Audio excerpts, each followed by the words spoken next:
"Please don't take my child away," the poor widow cried, her voice cracking against the roar of the cattle market. Then, through the dust and noise, the silent rancher stepped forward. Dustridge, Wyoming Territory. Autumn, 1887. The cattle yard was alive with chaos and commerce. Wagons creaked over rutted earth. Men shouted prices for steers while dogs barked, and the clang of a blacksmith's hammer rang through the smoky air. Dust hung thick, coating hats, boots, and every weathered face in the square. God, it was a day for deals and hard bargains. But at the center of it all, one woman knelt in the dirt, wrists bound, eyes wide with desperation. Clara's hands were tied with coarse rope, the skin raw where she'd struggled. Her bonnet had fallen back, revealing hair the color of dried wheat. Dirt streaked her cheeks, but tears carved clean lines through the grime. Just beyond her, a small child was being dragged away. Emily! Clara screamed. The girl, no more than 4, was dressed in a faded calico dress and scuffed boots, her tiny hands clawing the air for her mother. One of Bart Crowley's men yanked her forward toward a waiting wagon. Bart Crowley stood nearby, his dark coat gleaming under the high sun, one gloved hand resting on a silver-headed cane. His eyes were sharp, cold, and far too satisfied. "You heard the writ.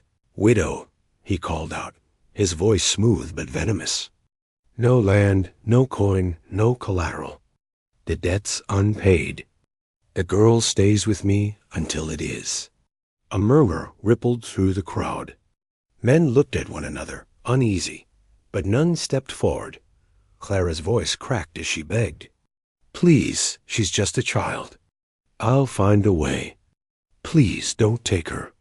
Bart's mouth curved into a cruel smile. "Your way ended the moment your husband drew his last breath. The girl will earn her keep. Maybe then you'll remember what it means to honor a contract." Clara lunged forward, catching Emily's boot, but a shove from one of Bart's men sent her crashing into the dirt. "Mama!" the little girl cried, twisting in vain as the man dragged her closer to the wagon. "Please!" Clara screamed again, her voice rising above the chaos, raw and piercing enough to still the crowd. Even the cattle went quiet for a moment. People shifted uncomfortably. A trader muttered, "It ain't right." But he didn't move either dot. Clara crawled forward on bleeding hands, skirts dragging through the dust. Emily's cries faded as the wagon door creaked open. Bart flicked his hand toward his men. "Get her out of here. We're done." That was when the sound changed. Bootsteps, slow, deliberate. The crowd turned as a tall figure emerged from the shadows of the hitching posts. Each step was heavy, steady, boots crunching hardpan earth, spurs chiming faintly with the rhythm of purpose. A wide-brimmed hat shaded his face. Behind him, a bay horse stood still, reins trailing loose in the dust. Jack Rohr, the silent rancher. He had been watching. Now he was moving forward. He didn't shout, didn't draw a weapon. He simply walked, and somehow that was enough. The air shifted. The crowd fell silent. Even Bart's men hesitated. Clara froze mid-crawl. Through tears, she looked up and saw him, the stranger, the man who carried himself like stone and shadow. That Emily stopped struggling. Her tear-streaked face turned toward the newcomer. Jack stopped just a few paces away. The wind tugged at his coat as he looked down, first at the child, then at the woman on her knees, and then, without a word, he stepped forward. Dust swirled around his boots as the entire market seemed to hold its breath. The man gripping Emily's arm faltered under the weight of that silence. When Jack reached them, he stopped, calm, composed, his eyes steady. The hired hand looked to Bart for orders, but Bart said nothing. Jack reached into his coat and pulled out a worn leather pouch. He held it out briefly, then let it drop. It hit the ground with a dull thud, a heavy, solid sound that cut through the murmurs like a bullet through glass. Bart blinked, his arrogance faltering. What's this supposed to be? Jack didn't answer. He just looked him dead in the eye, a gaze so still it spoke louder than any threat could. Bart crouched down, untied the pouch, and opened it. The sunlight caught the edge of gold coins. A gasp ran through the square. Even the sheriff, who had been pretending not to notice, took a few steps closer. Bart frowned, confused. This covers the lien, he said slowly. All of it? Still nothing from Jack. He stood motionless, one hand resting near the knife at his belt, not in menace, just as though the gesture anchored him. Bart's tone turned mocking. Well now, the silent rancher speaks with gold. What's next? You buy in the woman too? Maybe the kid comes with the livestock? A few men chuckled nervously, but the laughter died quickly under Jack's cold, unwavering stare. The rancher didn't move, didn't blink, and in that silence, the man holding Emily stepped back. Jack shifted slightly, placing himself between the girl and Bart, and, still wordless, he extended a hand toward Emily. She hesitated for only a moment before rushing to his side. Clutching his leg. Bart exhaled sharply, his pride cracking. You know what this makes you, rancher? A fool who throws away good gold for someone else's trouble. Jack didn't respond. He simply turned, guiding the child back toward her mother. Clara was still on her knees, wrists bound, breath coming in ragged gasps. Her eyes darted from the gold in the dirt to the man now kneeling beside her. Jack took out a small knife, sliced through the rope binding her hands, and dropped it into the dust.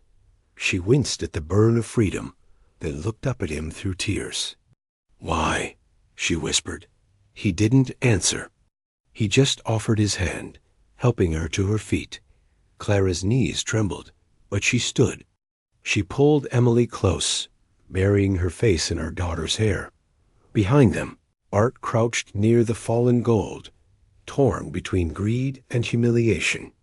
His fingers lingered on the coins, but his eyes flickered with something new, unease. Because for the first time in that town, someone had told him no. Jack didn't linger. He simply walked away, his long stride cutting through the parting crowd. And in his silence, everyone there understood what had just happened. He had given away what might have been years of hard-earned savings, not for praise, not for debt, but because it was right. The trail to Jack Rear's ranch was long and quiet. The sun dipped low, painting the plains in amber light. Clara sat stiffly in the back of his wagon, Emily asleep against her lap. Her hands rested protectively over the little girl's back. Jack rode ahead on his horse, the reins hanging loose. His posture was steady, unbothered. He hadn't spoken once since the market. Every now and then, Clara looked up at him. This man who had changed there, fate with nothing more than a pouch of gold, and a wordless choice. The ranch came into view as the sun met the horizon, a lonely stretch of land. Between two low hills, the house was plain, paint long stripped by years of wind. The barn leaned west, and the fence posts stood crooked in the fading light. But there was life here. Smoke rose faintly from the chimney, and the scent of hay and leather filled the air. Jack dismounted, opened the gate, and led the wagon in. He helped Clara down, steadying her when her knees wobbled.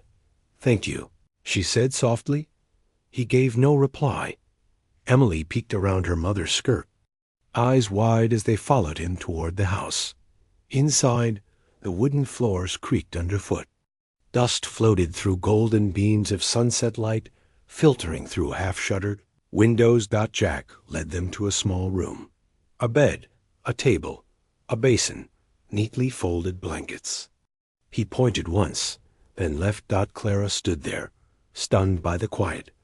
That night, she couldn't sleep. She sat on the edge of the bed while Emily snored softly beside her. Through the wall, she could hear faint movements, the slow, steady rhythm of a man long used to silence. The next morning, she woke to the sound of hooves outside. Jack was already working, hitching his horse and heading toward the pasture. No words, no demands, just the steady cadence of someone who had no need to explain himself. Days passed that way, calm, deliberate, wordless. Jack rose before dawn, worked until dusk, and ate his meals in silence. Clara cooked when she could, swept the floors, and boiled water for coffee. He always nodded once in quiet thanks before sitting to eat. Emily began to follow him around. A little shadow with endless curiosity. At first, she trailed from a distance, clutching her rag doll and watching him from the barn door. But by the third day, she toddled right up to him with a crown of wildflowers clutched in her hands. "This is for your horse," she declared proudly. Jack paused, kneeling to her height. He took the flower gently and tucked it behind his bay's ear. Emily clapped and giggled. From then on, she followed him everywhere, calling him Mr. Quiet, then the kind man, and eventually Uncle Jack. Clara watched it all from the porch, the way he never pushed Emily away, how he always left a small piece of biscuit on the edge of his plate for her at breakfast. He never said much, but in his silence, Clara began to hear something else, peace, something she hadn't known in a very long time.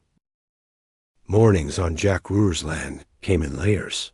First the hush, coyotes going quiet, stars fading, the sky the color of cold iron. Then the low sounds, cattle shifting in their pens, wind combing through dry grass, a barn door groaning open on tired hinges. By the time the sun lifted its first thin blade over the ridge, coffee was already bubbling on the stove, and Emily was tugging on one boot, hair sticking up like a dandelion gone to seed. Clara learned the rhythm fast because there wasn't much choice out here. No neighbors within a shout, no bell that told you when to wake or rest. Only work and the relief that came when you had done enough of it to sleep. She kept her hands busy. The first day she scrubbed the kitchen table until the boards showed their old pine color again. The second day she boiled and cooled water just to wash the grit from the curtains and the soot from the stoveplate.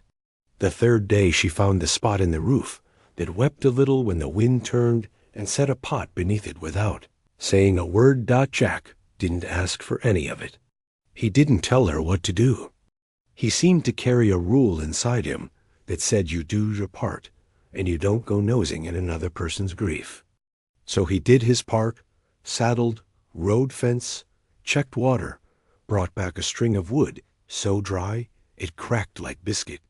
And when he set that wood by the door, he tipped his hat once in her direction, as if she had done him the favor. In town, silence felt like judgment. Out here, it was respect. Emily made friends with the place quicker than either adult could. She found a hen that tolerated her clumsy petting and named it Ribbon because it had one feather that curled like a bow. She learned where the creek braided shallow enough to skip stones without falling in. And she learned Jack's footsteps, slow, certain, so she could track him from porch to barn to corral like a tiny scout. On the third morning, she trotted after him, holding something that looked like yellow fluff. "For your horse," she announced, lifting the dandelion with both hands like it was a crown. Jack stopped, crouched so his broad shoulders were level with her eyes, and slid the stem behind the bay's ear. The horse flicked an ear, decided against complaint, and Emily beamed so hard she had to squint. Jack's mouth didn't quite smile, but the laugh lines at the corners of his eyes softened, as if some locked window in him had just been nudged open. From then on, Emily had titles for him.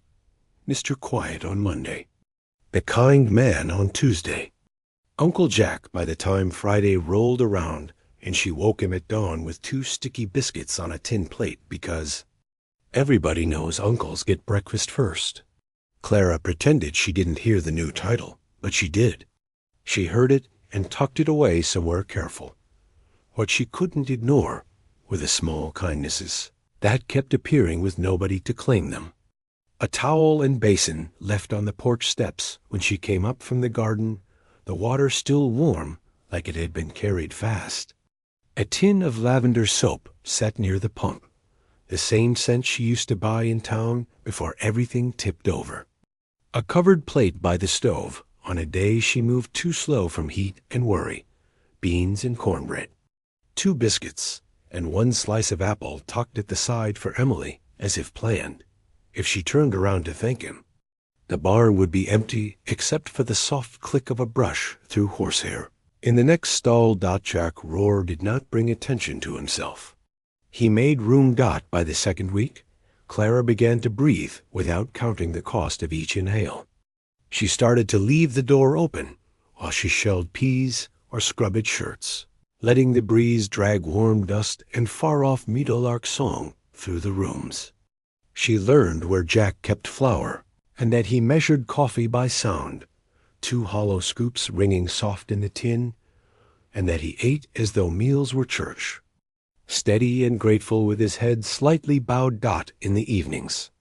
When the light turned the hills honey-colored, he would come back from the pasture tired and quiet, and she'd be on the steps with mending in her lap. There was always one line they didn't cross. He never asked about her husband or the farm that used to be hers, and she never asked why he had walked into a storm he didn't make back at the market. But grief recognizes itself. You don't have to point at the scar to know where it is. One of those evenings, he stopped at the bottom step and held something out to her without a word. A wildflower, small and purple, stubborn enough to bloom in ground that didn't encourage soft things. When she took it, their fingers brushed. She looked up, and he didn't glance away. No smile, no declaration, just eyes that held steady, like he was telling her the safest truth he knew. I'm not going anywhere. That night, she put the flower in a chipped glass by the bed and watched Emily sleep with one hand flung over her head, freckles dark against summer skin. We're okay, she whispered into the room, testing the words to see if they would break. They didn't. It would have been easy to believe the rest of life had finally decided to be gentle. But the prairie doesn't run on ease. It runs on whatever is true, wind, work, weather, and sometimes the kind of cruelty that rides late and wears a smug smile. The fire found them just after midnight. Clara woke first, the way mothers do, to a smell that didn't belong, bitter smoke threading under the door like an unwelcome thought. Emily coughed in her sleep. Clara swung her feet to the floor, crossed the room in 3 steps, and pulled the shutter open. The night glowed the wrong color. The barn roof was already a crown of flame, beams popping, sparks scattering across the dried field like someone had flung a handful of stars and dared them to burn. Livestock cried inside, a panicked clatter of hooves, the frantic thump of animals who knew how to ask for help without words. Clara grabbed Emily and ran barefoot onto the porch. Jack was already a dark shape cutting across the yard, hauling buckets from the pump. Stay back, he shouted, the first loud thing she'd heard from him, and then he disappeared into the orange roar. She set Emily on the grass and pumped until her shoulders burned. The bucket filled slow as punishment. She ran with it anyway, sloshing more than she carried. By the time she reached the fence, Jack came out of the smoke with a calf across his shoulders and a streak of soot down his jaw. He set the animal down, slapped its rump, and vanished again. Jack! She screamed. The fire swallowed his name. Emily's small hand gripped Clara's skirt. Mama? It was the thin sound of a brave child making room for fear. Clara dragged her farther back from the heat and kept working, because doing nothing was the worst kind of terror. The roof let out a groan like a living thing. A beam gave way, and the flame rolled like a wave. Jack burst through a side door, leading 2 horses, eyes stinging, shirt sleeves smoking at the edge. He drove the animals into the dark and turned back toward the blaze without hesitating. Clara saw movement on the ridge, 3 riders, sitting their saddles too still for neighbors come to help. Torchlight licked their coats. One man leaned on a cane even while mounted, a habit more than a need. Bart Crowley. Astra's cold anger knocked the breath from her lungs. He hadn't swallowed his humiliation at the market. He had let it fester, and now he had brought it here with fire on the front of it. "Stay with me," she told Emily, voice flat with resolve. "Stay behind me and do not move unless I say." She ran toward the well again, and then the barn shuddered like a tired chest giving up. "No," she said to nobody. "No." The side wall collapsed in a shower of sparks. Silence stretched into a full heartbeat where she could not hear anything at all. Then Jack came out the way a man does when he refuses to be kept, half crawling, half falling, arms up to shield his face. Clara met him at the edge of the heat and dragged him until the air stopped tasting like metal. He went to his knees, coughing hard. His hands were red where the skin had pulled up in blisters. His shirt was torn and singed, his hair full of ash. Before she could speak, Emily flung herself at his neck and held on. He wrapped one scorched arm around the child and the other around Clara, as if saving them required a circle only he could complete. From the hill, Art watched a moment longer, then tugged his horse's head and let the dark swallow him. The barn died down to embers by dawn. What could be saved was tied in a sick-looking herd by the back paddock, swaying with exhaustion. Clara cleaned and wrapped Jack's hands with water and willow bark, working careful and steady while he clenched his jaw and told the pain to wait its turn. They sat on the steps when the sun was barely up, Emily asleep across both their laps, smudged with ash and trust. The black ribs of the barn pointed at the sky like a warning. "You saved everything," she said, voice quiet because there wasn't room for anything else. "Even us." He didn't answer. He didn't need to. He looked at her, and she saw something she hadn't let herself name. Not just steadiness, not just obligation, but a vow. The kind you never say out loud because saying it would be smaller than the living of it. For the next few days, the ranch sounded like a body coming back from fever. Neighbors arrived without being asked. A wagon brought fence boards.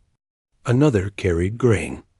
Gus Kitterly from 2 ridges over-hammered until blisters formed to match Jack's and called it even.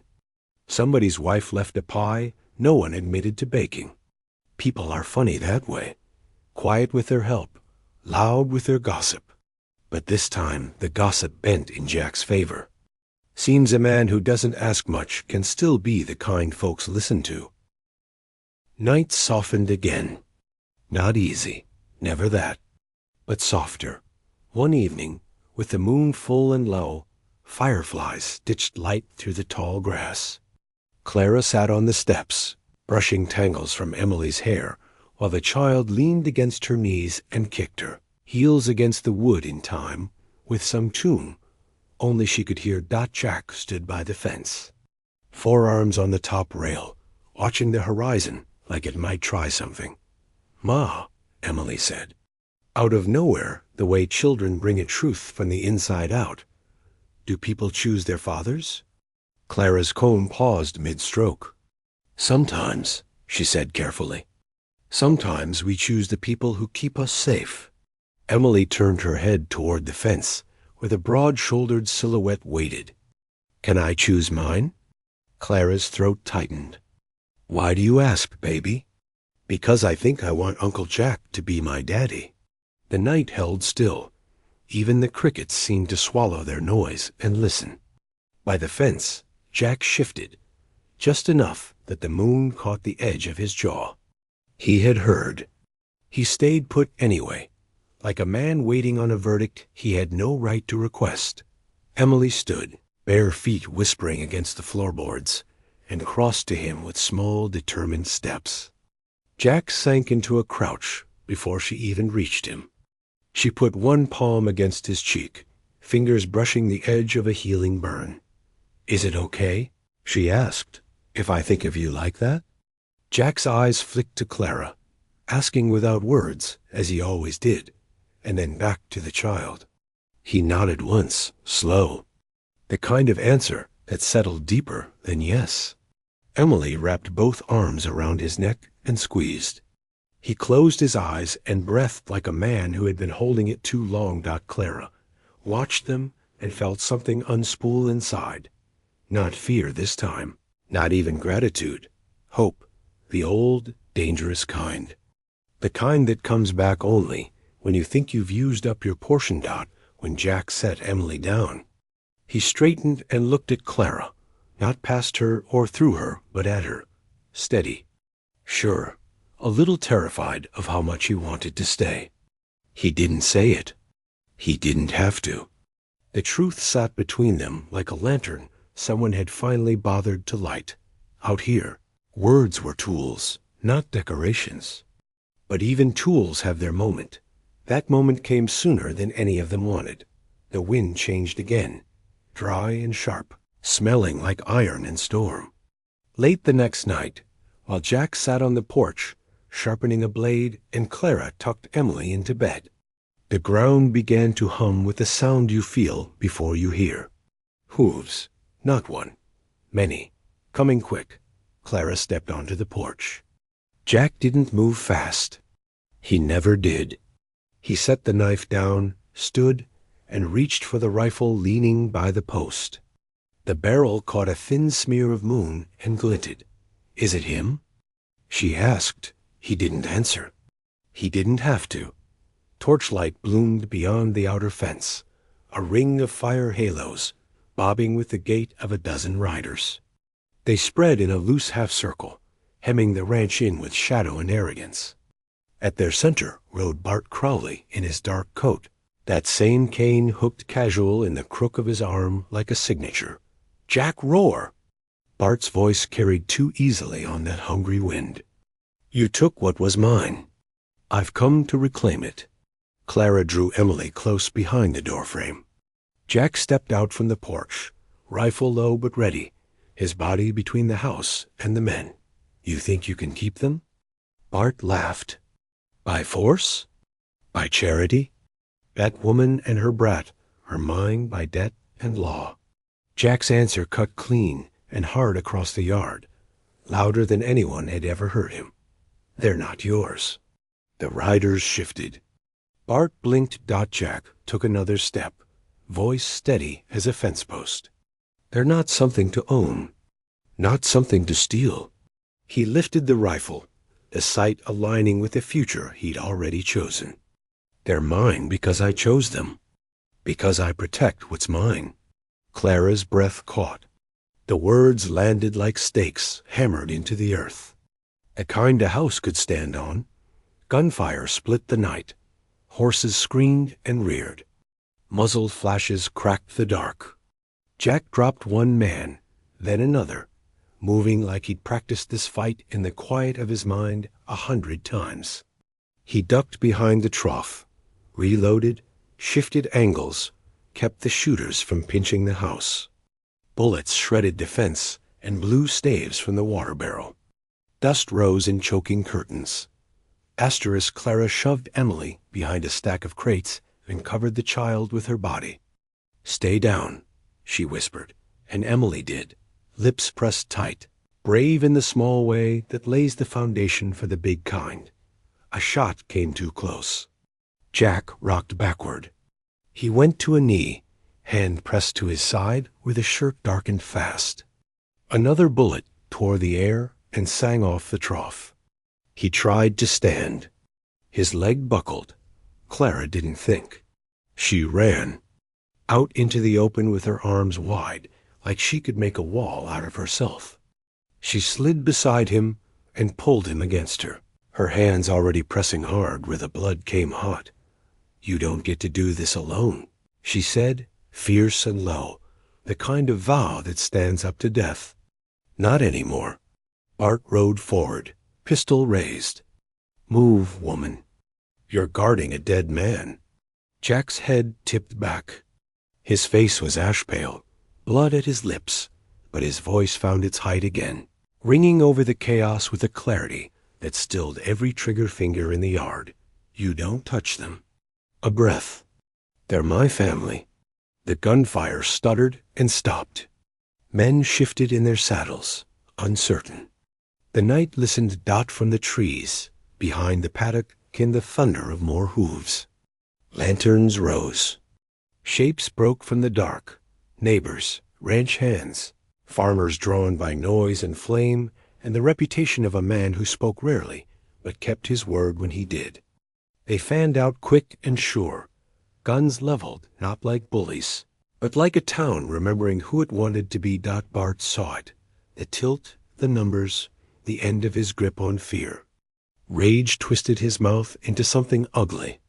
Then he wrenched his horse around and bolted, his men following in a scramble that left dust and shame behind them.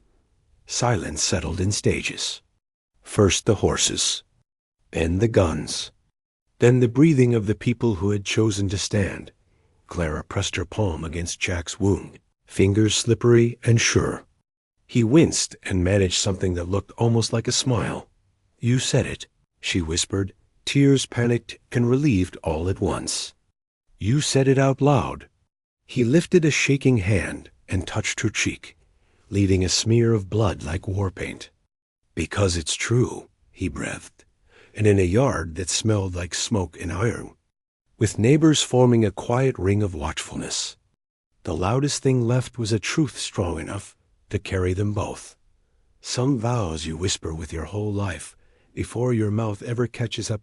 Asterisk, by dawn, the gunfire was only an echo. The men who had ridden with Bart Crowley were gone, and so was their courage.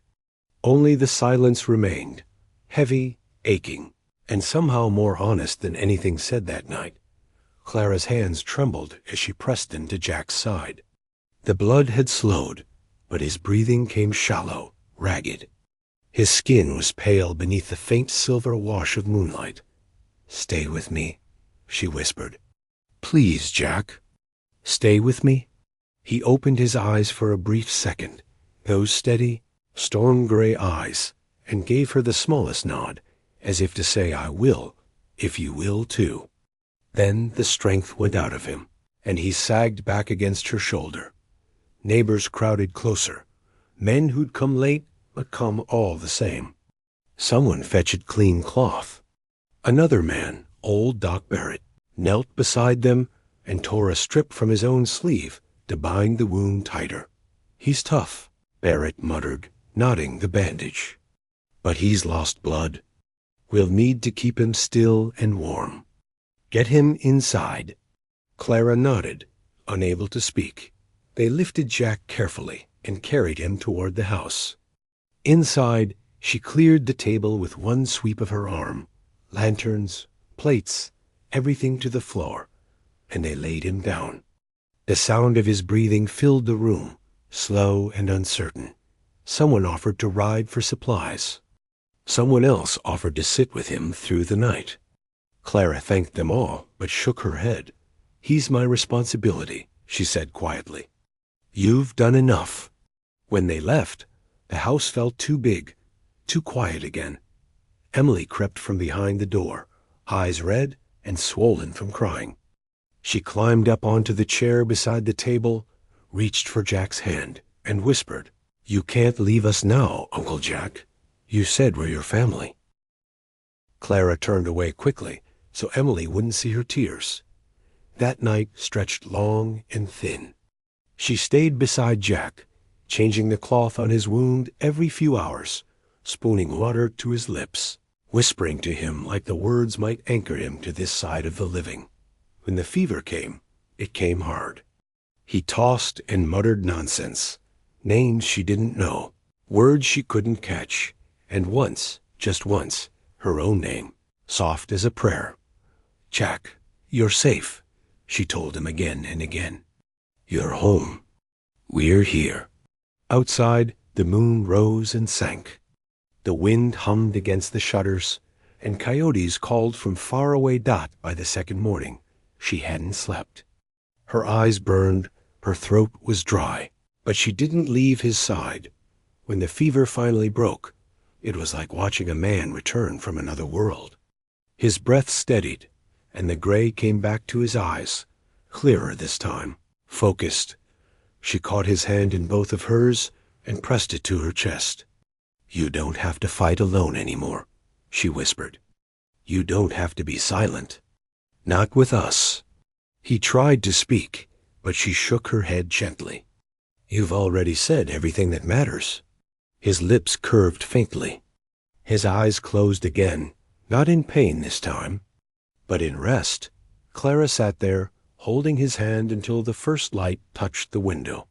When Jack finally woke fully, days later, Emily was the first to notice. She came barreling into the room, carrying a fistful of wildflowers and a tin cup of milk that sloshed dangerously close to. Spilling. "Dr. Emily says you're not allowed to die," she announced. "So you have to get better now." Jack's voice came rough, barely a whisper. "Yes, ma'am." Clara laughed. The sound startled her. It had been so long since laughter had felt right in her mouth. Jack blinked at her, his brow furrowed like he wasn't sure what to make of it. She reached over, smoothed his hair back from his forehead, and said softly, "You'll live, Jack Roar. You're too stubborn not to." He recovered slowly. Every morning, Emily brought him flowers, some pretty, some just weeds she decided were beautiful, and lined them across the windowsill like trophies. Clara stayed close, tending to him, cleaning his wounds, cooking small meals he barely ate. Sometimes, when she thought he slept, she'd just sit beside him and watch his chest rise and fall. Proof that he was still here. When he was strong enough to sit up, Emily climbed onto his lap and looped her arms around his neck. "Can I still call you Pa?" she asked, looking up at him with those wide, trusting eyes. Jack looked at Clara. She gave a tiny nod. And for the first time in her memory, he smiled, a real smile that reached his eyes. "Reckon you can?" The ranch began to heal as Jack did. Word spread fast about the night. Art Crowley rode out and never came back the same. Within a week, the law rode in from Cheyenne. Witnesses came forward. The banker who once backed Bart now claimed ignorance. The sheriff who'd looked the other way remembered everything in perfect detail. By the time it was done, Art's name was as good as dead. His holdings were seized, his allies scattered. Dustridge had a short memory for kindness, but it never forgot a fall from grace. Jack didn't talk about it. He didn't have to. He was busy living. Neighbors came by with lumber, nails, and quiet respect. Together, they raised a new barn, stronger than before. The sound of hammers and laughter replaced the echo of gunfire. Clara painted the porch rail white again, the same way she remembered it from the farm she'd lost. Emily learned to ride bareback, hair flying wild in the wind, laughter bright enough to chase ghosts. And Jack, the silent rancher, spoke more now, though he never said more than he needed. He asked if the coffee was too strong. He told Emily when the corral gate needed closing. Sometimes, when the sky turned orange and gold, he told Clara about the land, where the creek fed into the north pasture, how the soil held better under winter frost. Each word felt deliberate. Like a gift, that was Jack's way. Not loud, not easy, but real. Evenings became their ritual. After supper, Clara would step outside with her mending. Emily would chase the dogs through the grass, and Jack would sit beside her, boots stretched out, eyes on the horizon. Sometimes he'd talk, little things, practical things. Other times, they'd just sit in silence, and it felt like the most natural conversation in the world. One night, as the sunset faded and the air cooled, Clara looked at him and said, "You never told me why." Jack tilted his head. Why what? Why you did it, she said. Why you stepped in at the market that day. He was quiet for a moment, his gaze fixed on the horizon. Then, slowly, he reached into his coat pocket and pulled out a small folded scrap of cloth, a ribbon, faded and frayed at the edges. Clara recognized it instantly. Emily's ribbon, the one she'd worn in her hair that terrible day. I kept it, Jack said simply. 3 words. That was all. But they hit her harder than any confession could. She reached for the ribbon, fingers brushing his, and felt something steady. Unspoken passed between them. That night, as lamplight glowed soft through the window, and the smell of stew lingered in the air, Jack leaned close. No grand declaration, no speech, just a kiss, firm, steady, and full of everything he'd never said. It was not the beginning of their story. It was the moment they realized they were already in one. The ranch changed after that. It wasn't just a place anymore. It was home. The mornings still started early. The work still bit at their backs, but now there was laughter at the table. A child's chatter filling the gaps where silence used to sit. Jack spoke more often now, not much, but enough. When Emily scraped her knee, he was the first to kneel beside her. When Clara burned her hand on the stove, he was the one who reached for the salve before she even asked. He didn't promise forever. He just lived it, one quiet day at a time. Sometimes, when the chores were done and the stars came out, Clara would stand on the porch, watching him walk the fence line, lantern swinging at his side. She'd think of everything that had brought them here, the fire, the loss, the silent courage of one man who didn't need words to prove his worth. And every night, when he came back to her, she'd whisper the same thing under her breath. Too soft for him to hear. Thank you. Because in the wild, unforgiving land of the frontier, thank you was another way of saying I love you. The prairie was quiet again, but this time, the silence didn't hurt. It was peace. And somewhere beyond the hills, where the sky met the earth in a soft golden line, the world felt like it had finally forgiven them both. The first time Clara took the wagon back into Dustridge after the raid, the town felt smaller, like the buildings had leaned in to listen. Sun blazed off the windows of the mercantile. The blacksmith's hammer kept time on the far end of Maine. Same dust, same boards, same people, and yet something was different. Heads tipped. Voices dropped. The looks that found her weren't sharp with pity anymore. They were curious, cautious, and, from a few faces, unexpectedly warm. Emily bounced on the seat beside her, heels drumming the bench. Can we get twist candy? Just one? Dr. Emily prescribes it. Clara hid a smile. Dr. Emily prescribes chores first. That's not how medicine works. On a ranch, it is. They tied the team outside the mercantile. Clara smoothed her skirt, lifted Emily down, and braced herself. She'd rehearsed what to say if someone brought up Bart Crowley, or the night of gunfire, or the way Jack had stood in front of her with blood on his shirt and vows in his mouth. But the first person to meet her was Mrs. Avery from the dress shop, hands still dusted with chalk.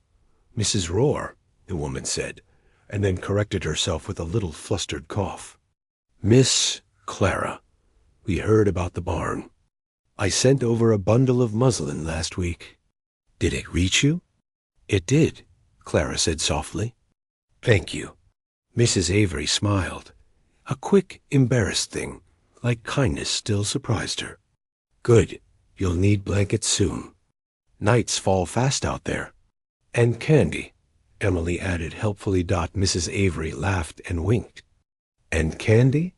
Inside, the mercantile smelled like coffee and oiled wood. Bins of flour, barrels of beans, bright patterned calico stacked in careful folds. Mr. Dodd, who kept the ledgers and a famously poor opinion of most human decisions, peered over his spectacles. Miss Clara, he said, weighing each word like it might overdraw his account. "We've adjusted your tab." Clara blinked. "Adjusted?" "Neighbors settled a portion," he muttered, as if ashamed to be the messenger of generosity. "And the rest is—" "Well, the rest can wait. Consider it a line of trust." She swallowed around the sudden knot in her throat. "That's not necessary." "Maybe," he said, "but it's decent." Emily had already found the jar of striped candy sticks and was staring with the reverence usually reserved for sunsets. Mr. Dodd plucked one out and slid it across the counter. "For the doctor," he said. Emily clasped it to her chest. "Doctor thanks you." On their way out, they nearly collided with Sheriff Wickham, a narrow man with a permanent squint from looking at trouble straight on and too often. He tipped his hat. "Miss Clara," he said, then glanced toward the door as if checking whether the street still existed. "The circuit judge is due next week. Crowley's charges'll be read in Cheyenne. Not here, but folks like to hear that papers have words on them. Might be a good time to bring Jack in for a statement." Clara's jaw tightened. Statements meant revisiting rooms she'd already cleaned in her mind. But the law liked its corners dusted in public. "I'll tell him," she said. The sheriff rubbed at the bridge of his nose. "For what it's worth." Town's different when one man stands up and means it. "You tell him I said so." She nodded. "I will." Outside, the street was brighter than when they'd arrived, like someone had turned the day up a notch. Emily skipped ahead, candy clenched tight, singing something that never quite landed on a melody. Clara felt eyes on her back, not unkind, just measuring. People were coming around to the idea that a woman could be more than what had happened to her, and a man could be truer than the stories told in whispers.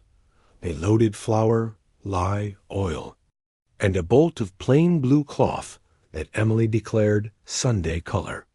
As Clara climbed onto the wagon, a voice drifted across from the barber's doorway. "You tell Jack he owes me a fence game," old Jed Harlan called, wiping his hands. "And tell him I don't spot him points just 'cause he got himself full of lead." "I'll tell him to bring extra coins," she shot back without thinking. Laughter warmed the porch. It surprised her how easily the reply had come, how the town's teasing wrapped around her like a coat that finally fit. They drove home with the sun on their shoulders and the sky so broad it made room for everything. Jack was mending a bridle on the porch when they rattled in. He stood, not rushed, just rose like the ground expected it, and came down the steps to meet them. Emily launched herself from the wagon and clamped onto his waist. "We got supplies and a prescription," she announced, presenting the half-eaten candy. He raised an eyebrow at Clara. "Doctor's orders?" "Strong medicine," she said. His mouth twitched, a smile in miniature. He lifted the flour and oil with careful hands, still healing, and carried them inside. She followed with the blue cloth and that new feeling she hadn't named yet, the one that made a house feel like it had chosen them back. "Sheriff came by," she said, setting the bolt on the table. "Circuit judge next week. He wants a statement." Jack nodded once. "We'll go." The we landed between them like a plank laid across water, not dramatic, just practical and sure. That evening, while stew simmered low and the last light bled out behind the hills, Emily sat cross-legged on the floor with a book of letters Clara had salvaged from a church sale. She pointed to an A, then a B, then skipped to M like it owed her a favor. "What's this one?" she asked, tapping a crooked W. Clara said. "Like wagon." "Like we," Emily corrected, proud. Jack glanced up, something like gratitude catching in his eyes. Clara pretended not to see it, because sometimes grace is easiest when you don't make a ceremony of it. They rode into town 2 mornings later. Jack steady in the saddle, Clara beside him in the wagon. Emily perched between them like a sparrow, with no concept of falling. The air had that early autumn bite, sun warm on your face, shade cool on your neck. The judge sat up in the schoolhouse because it had the largest room with chairs that didn't wobble. Papers shuffled. People coughed to remind others they existed. The law clerk recited charges: arson, attempted kidnapping, conspiracy. More words than some in the room had ever said at once. When it was Jack's turn, he stood straight, hat in his hands, and gave the court exactly what it asked for: facts. No embroidery, no accusations spun into story. He spoke about the market, the gold, the rope Burns on Clara's wrists he had untied with his own hands. He told them about flames running a roof like they owned it, men with torches sitting horses on the ridge, bullets chewing fence posts in the night. He did not say my family in that room. He didn't need to. It was there in the way the town listened, some with heads bowed, some with shoulders squared, all of them finally hearing the shape of what had happened. When the judge finished noting, he looked up through spectacles as fogged as his opinion of men like Crowley. "You did right," he said, not like praise, but like a ledger entry. "The territory relies on men who do right before they're told to." Jack nodded, relieved to be done with talking in a room where words felt like heavy. Furniture moved from one side to the other. On their way out, Agnes Lowry, a woman whose tongue had once cut sharper than the barber's blade, stopped Clara on the steps. "I said a lot of foolish things," she blurted before pride could stop her. "About you. About him. I'm sorry for them." Clara looked at her, at the stiffness in the woman's shoulders, the sincerity hiding under layers of habit, and decided a town learns how to be better the same way a heart does. One apology you never expected at a time. "I accept," she said, "and I'm making bread on Saturday. If it turns out, I'll bring you a loaf." Agnes blinked. "I'd like that."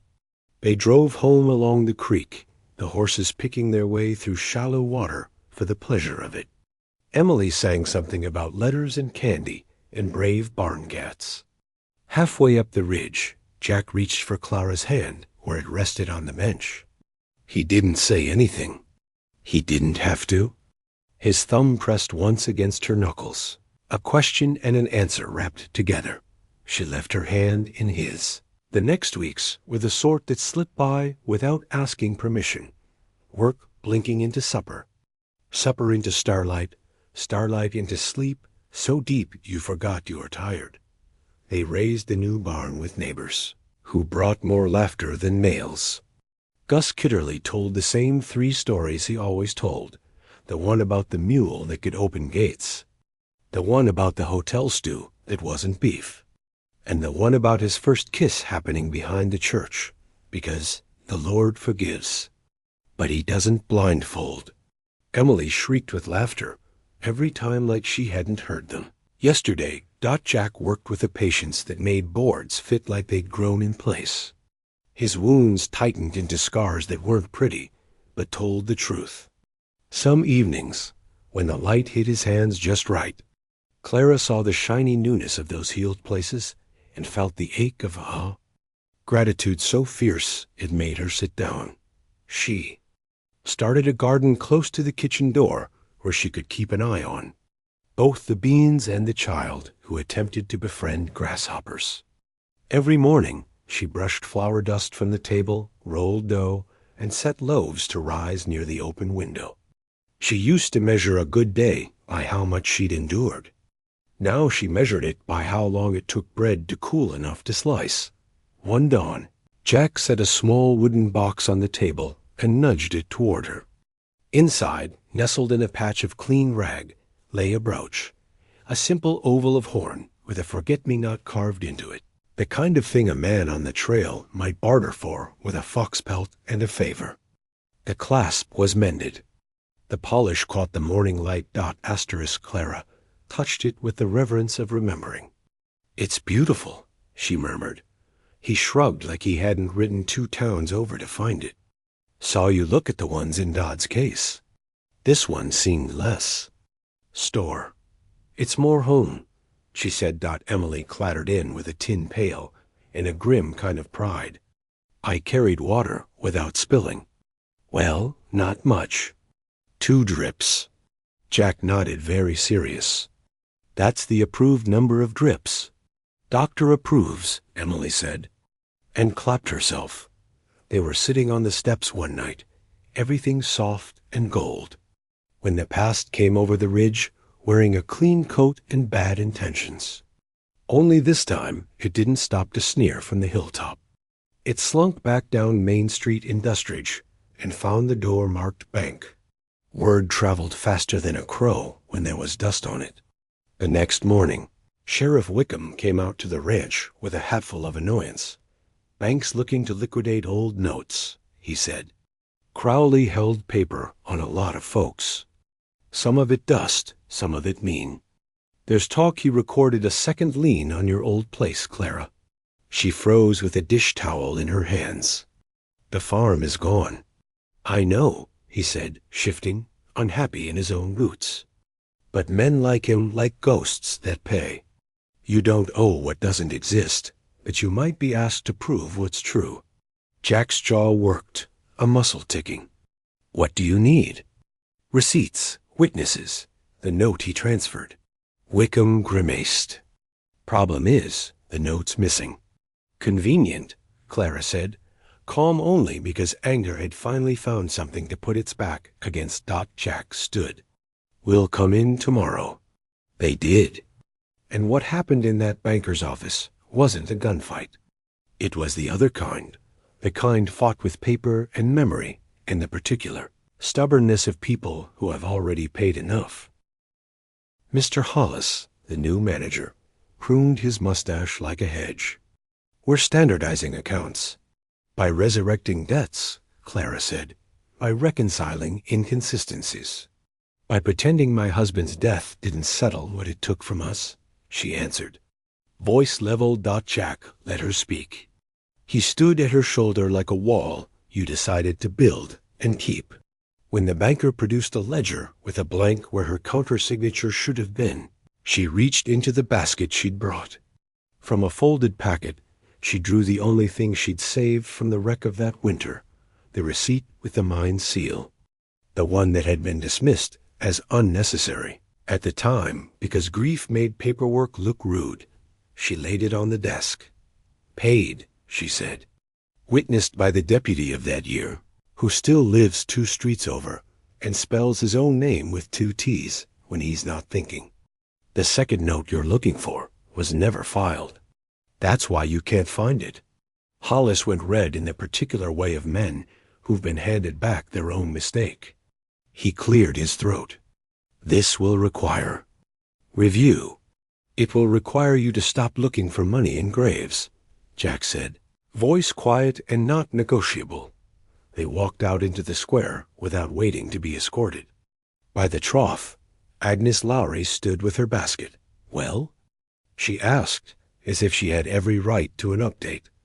It's done when they say it's done, Clara said. But I said my part. Agnes examined Clara's face and nodded once. Good, and if they forget faster than they forgive, I'll remind them which is the Christian thing. Clara huffed a laugh. You do that. On the ride home, Emily fell asleep against Clara's arm, candy stick welded to her fist. The horses set their own pace. The creek sang low. Jack reached across the seat, and this time he didn't just take her hand. He laced his fingers through hers, like a promise made without an audience. Proud of you, he murmured. Clara blinked hard at the horizon. I'm proud of us.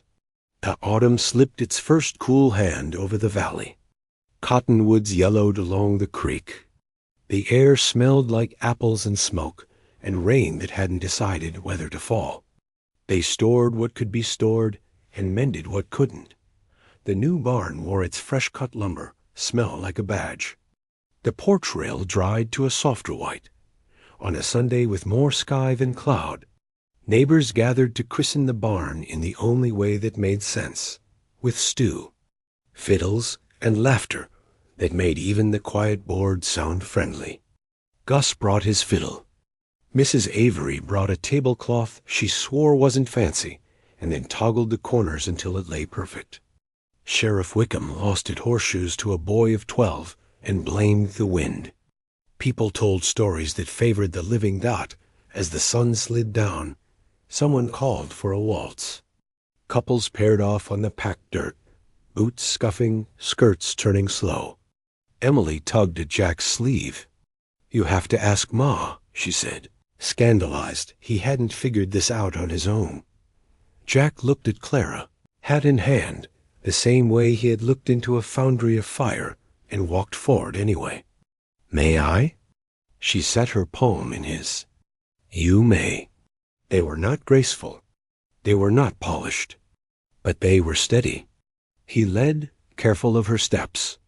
She followed, trusting his dot around them, the barn and the people, and the evening blurred into one gentle spin. He leaned down enough for only her to hear. "Stay," he said, a word that could have been a question, but landed like an answer. She exhaled a laugh that was mostly a sob she didn't owe anymore. "I'm already doing it." He stopped, just long enough to press his forehead to hers, and the fiddle slid into another tune, as if to give them privacy in public. Later, when the stars were learning their places, and the last horse clinked a bit against a rail, neighbors drifted home, trailing goodnights like ribbon. Clara stood at the edge of the yard, watching the lanterns bob down the road. Jack joined her, hands in his pockets, shoulders easy. "Tomorrow?" he asked. "Tomorrow," she said. And the day after. Behind them, the new barn settled with a satisfied creak. In front of them, the path home waited without hurry. Emily chased fireflies, the hem of her dress damp with dew, her laughter lighting the dark. Some loves arrive like thunder. Theirs had come like morning, slower, surer, bright enough to make everything worth seeing again. They walked back to the house together, not speaking, not needing to. The door swung open on a room that knew their footsteps and their voices and the new way they had started to breathe. Home wasn't the roof or the pasture or the fence that now stood where a fire once bragged. Home was the we that had learned how to say itself out loud, and keep saying it in the quiet after .*winter came early that year. The first snow fell soft as ash, covering the pastures, smoothing the world into something clean enough to start over. For the first time in years, Clara didn't dread it. She stood on the porch at dawn, wrapped in Jack's old coat, watching the flakes drift and spin. The ranch looked smaller under white, the fences and barns like drawings traced onto parchment. Smoke curled from the chimney, sweet with pine pitch. Behind her, Emily's laughter chimed as she tried to catch snowflakes on her tongue. Jack came up beside her, boots crunching through the thin crust of frost. He didn't speak. He rarely did, but when she glanced up, she found him watching the horizon the same way he always did, measuring weather and time and the distance between what had been and what could be. "You think it'll stick?" she asked. He tilted his head. "Looks like a stubborn kind." "So it belongs here," she said, and he smiled. That quiet, rare half-smile that could light a room better than a fire. Inside, the morning settled into the rhythm they'd built. Jack carried wood to the stove. Clara poured coffee into tin cups. Emily turned the kitchen into a battlefield of dolls and buttons and grand adventures. It was domestic, ordinary, and to Clara, it felt like a miracle, proof that peace didn't need to be loud to be real. The days shortened. Work shifted from tending fields to mending harnesses, splitting logs, and keeping the livestock fed through the chill. Every night after supper, Jack sat by the hearth, sanding a piece of wood into shape. Clara wasn't sure what it was. A box, maybe, or something smaller. He never said, and she didn't ask.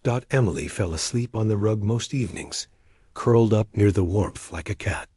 Clara would scoop her up and carry her to bed, and Jack would douse the lamps. leaving just the fire and the sound of snow whispering against the windows sometimes. He'd look over at her, the fire catching gold in his hair, his expression unreadable and soft all at once, and she'd forget to breathe. One night, she finally asked, "Do you miss it?" He looked up. "What's that?" "The quiet before all this. The life before us." He took his time answering, running a thumb along the edge of the wood he'd been shaping. "No," he said finally. "I think I was just waiting for it to mean something." Clara smiled faintly. "And now?" "Now it does." The fire popped. Outside, a gust rattled the shutters. Emily stirred in her sleep upstairs. Clara's hand drifted across the table until it rested on his. His thumb brushed the back of her fingers. Slow, reverent no vows. No speeches. Just a shared silence that felt like the truest promise either of them could make.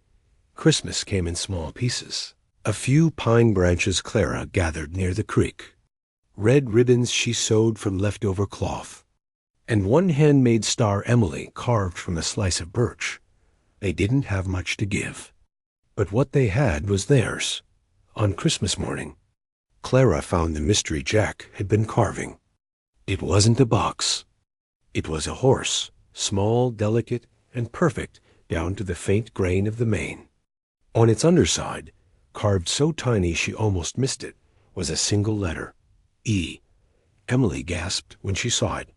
"It's me," she squealed, clutching it tight. "Uncle Jack made me a horse." Jack ducked his head, but his ears turned red, betraying him. Clara smiled. "You're getting good at secrets." He poured coffee into 2 cups. "Just trying to keep up with yours." She laughed softly. "What secrets?" "The ones you think I don't notice," he said, eyes warm. "The way you hum when you're worried. How you always count to 3 before saying something that matters." She stared at him, startled, and then shook her head with mock indignation. "You pay too much attention." He looked at her for a long moment. "That's the point." January arrived in a storm. Wind screamed across the ridge, sharp and wild, slamming snow against the windows like fists. They packed wool in the cracks, banked the fire high, and waited it out. For 3 days, they were snowed in, 3 souls wrapped in one heartbeat.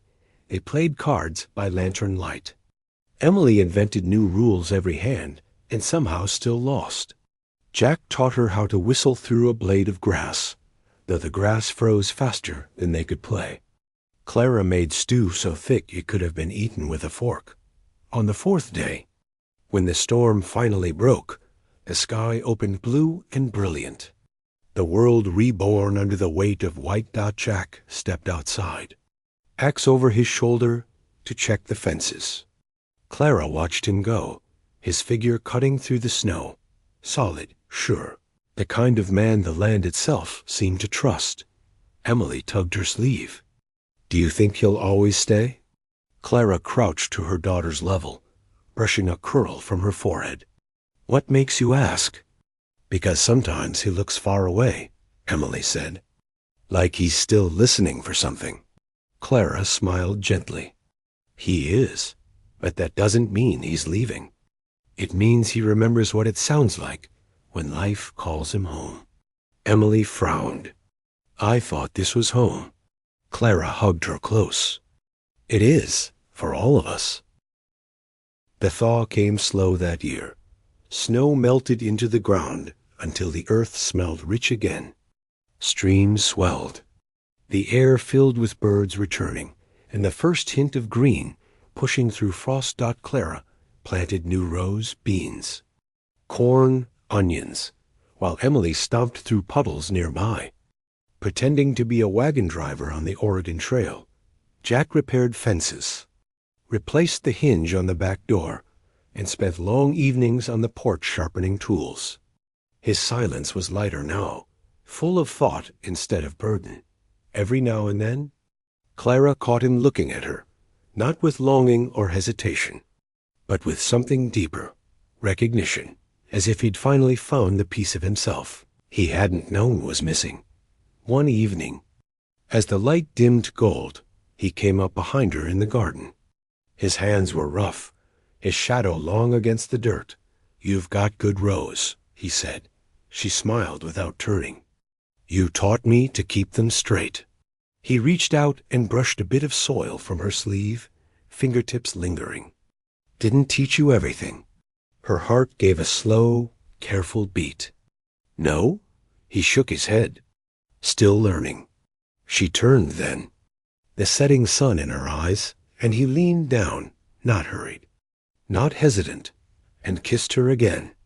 The second time since that night by the fire, but this one steadier. Sure of itself, it was the kiss of a man who no longer wondered if he deserved the life he'd found. Spring came like an apology, warm. Green and overflowing grass climbed the hills. The creek sang louder. The ranch filled with sounds that had nothing to do with fear. Hammers, laughter, the lowing of calves, the whistle of wind through new leaves. Emily turned 6 that spring. Clara baked a cake from what they had, molasses, dried fruit, and a dusting of sugar that sparkled like snow. Half the county showed up with gifts wrapped in newspaper and twine. A shawl, a whistle, a small book of poems from Mrs. Avery. Jack built a swing from a sturdy oak limb and 2 ropes, so thick they could have held a bull. Emily squealed so loud the birds took off from the trees. That evening, after everyone had gone, Clara found Jack sitting on the porch steps, his shirt sleeves rolled up, his hair messy from children's games. "She's happy," Clara said. He nodded. "That's the point." She hesitated, then sat beside him. "You know, you never told me much about before. About what made you so quiet." He looked out over the fading light. "Some stories don't need to be told to be true. But this one," she said softly, "is part of you. And I'd like to know it." He was silent for a long time. When he finally spoke, his voice was low. "I had a brother," he said. "Younger, reckless. Thought the world would bend to him if he smiled hard enough. He got into a fight over a horse, or pride, which is worse. I tried to stop it. Didn't."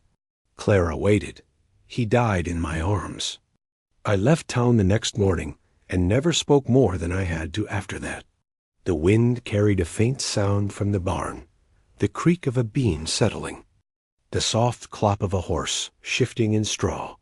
Clara's hand found his. "You didn't go silent because you stopped caring. You went silent because you cared too much." He turned toward her, eyes tired but steady. "You make it sound like forgiveness." "It is," she said. "Yours and mine both." He didn't answer, but the tension in his shoulders eased. And in that soft, wordless way of his, he let her know she was right. The next morning, the world woke gentle and new. Sunlight spilled through the window, catching dust motes that danced like fireflies. Clara heard Emily's laughter outside and Jack's voice, low and even, teaching her how to saddle the pony. And for a moment, she stood in the doorway, barefoot, heart full, and knew she was exactly where she was meant to be. The widow who had once knelt in the dirt, begging for mercy, had found something far greater than rescue. She'd found a life that didn't ask her to beg it all. Spring tipped into summer the way a lantern tips to flame. Quick, sure, bright. Grass came up strong. Calves found their legs. The creek, fat with meltwater, slowed to a friendly talk. Work multiplied, but so did the laughter that drifted from the porch at dusk when the heat finally loosened its grip. A Tuesday that felt like a Saturday. Because good days often do. Jack came down from the north fence line with sawdust in his hair and a plan in his pocket.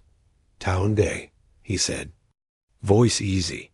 Clara glanced up from the basin, hands wet, hair pinned back with a fork. "We need flour?" "Flour, nails, and—" He reached behind his back, and produced a folded handbill. There's a photographer set up by the schoolhouse. Tin types, he says. Emily's eyes went wide. Pictures? Like the ones in Mrs. Avery's window? Like that, Jack said. Clara wiped her hands. It had been years since she'd thought about a photograph. The last one she owned had burned with the house she'd lost and the life that went with it. For a second, the idea caught in her chest to sit still and be seen, not as proof of property or debt, but as proof of a family. You sure? She asked. Jack gave that small, certain nod. Seems right to have something that doesn't blow away. They made a day of it. Emily wore the blue ribbon Mrs. Avery had given her at the birthday, smoothed and retied 3 times until it lay exactly Sunday, as she declared. Jack put on the shirt with the mended collar that Clara liked because it framed the quiet in his eyes just so. Clara took 1 minute longer in the mirror than she ever allowed, a little water on her cheeks to wake the color. The forget-me-not brooch at her throat. The square was alive in the summer heat. Boys chasing each other between barrels. Women trading recipes and rumors. The blacksmith swearing at an anvil and then laughing at himself because swearing at iron rarely helps. Near the schoolhouse, a tent stood with its flaps thrown wide. A sign hand-painted in confident strokes. P. Merriweather's photographic portraits, -25. Forever. Forever is a long time, Jack murmured. Half to himself, Mr. Merriweather was a slender man with ink stains on his fingers and a devotion to his craft that made him bounce on his heels while he talked. Stable faces, he cried, looking them over like a carpenter choosing good wood. Kind eyes, excellent bone lines. The little one has the stance of a congressman. What's a congressman? Emily asked. Someone who forgets to sit still, Clara said. They positioned themselves by instruction and instinct. Jack seated, broad-shouldered and steady. Clara standing with one hand on his shoulder. Emily on Jack's knee, solemn for exactly 3 seconds before a grin snuck out. Now, hold that, Merriweather said, head ducked under the cloth. No blinking. No breathing if you can help it. Think of your happiest silence. Jack looked up without moving his head. His eyes met Clara's, and in that fraction of stillness, the room narrowed to the 3 of them and a black box that promised to keep a sliver of time. The shutter snapped. It wasn't much.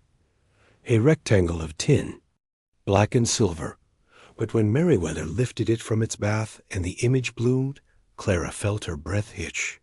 There they were, Jack's jaw like a promise, Emily's smile refusing discipline, Clara's hand resting on a shoulder that had held up more than its share of sky. They didn't look like people who'd been saved. They looked like people who had chosen each other and meant it. Keep the first, Merriweather said, strangely softened. Charge me for the second. They paid anyway. Forever deserved a fair price. On their way back to the wagon, Sheriff Wickham stopped them with a hand on the rail and a nod toward the courthouse door. While you're in town, he said, voice pitched low, Judge Hallett's got papers that want your names on him. Nothing wild. Just good sense.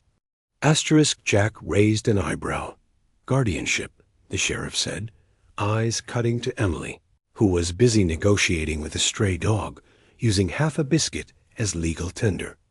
There's law for what's true already. Sometimes it helps to have the law admit it.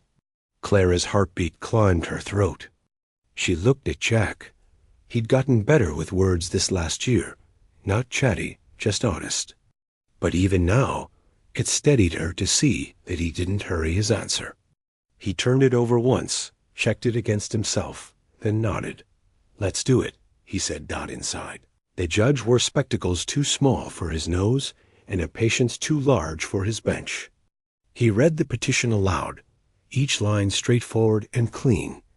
Guardianship of Emily Ruth, to be recognized as the child under protection and care of Jack Rohr and Clara. The pause caught like a hiccup. Clara. As written here, No surname. Clara felt the old hollowness rush in, that space where a name once rang.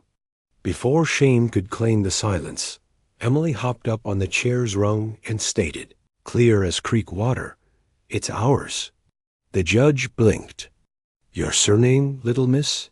"Roar," she said, as if it had always been so. She swung her feet. "Because families match." The clerk's pen scratched. Judge Hallett looked at Jack, at Clara, then at the child who had just legislated her life with 4 letters and a logic he couldn't argue. "So ordered," he said, and slid the paper forward. "Sign there."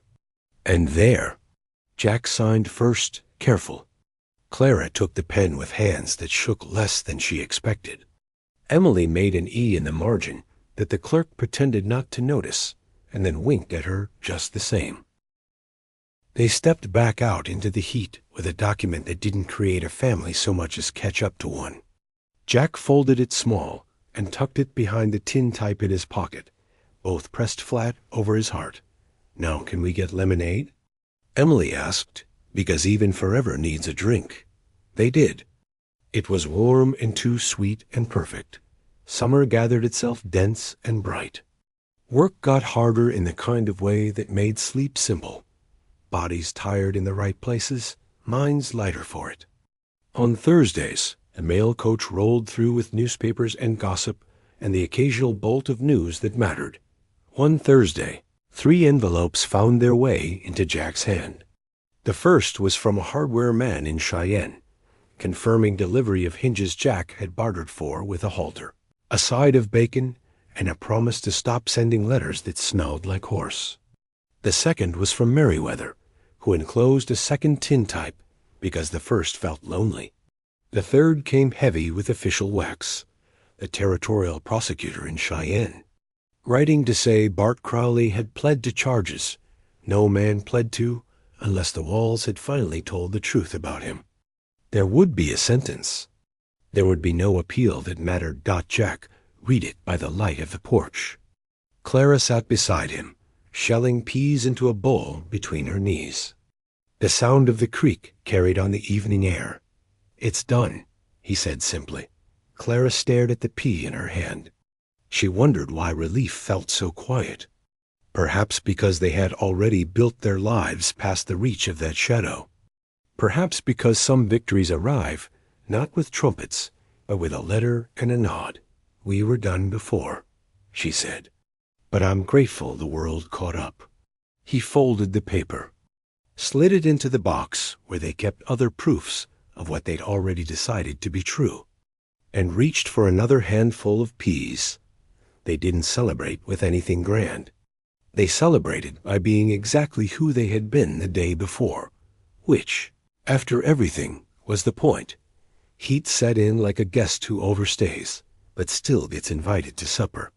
The creek thinned, the pasture went brittle at the edges, and even the cicadas sounded tired of their own song. Jack watched the sky 3 times a day, turning weather into a study. 2 weeks, he said.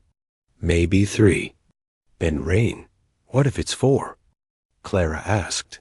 Then we outstubborn it. They hauled water to the garden at dawn and dusk, turning the ground dark in neat circles around each plant. Emily carried her own bucket with both hands, tongue stuck out, determination painted across her face. "Doctor says vegetables need patience," she announced. "Patience," Clara corrected. "That too," Emily said, not missing a step.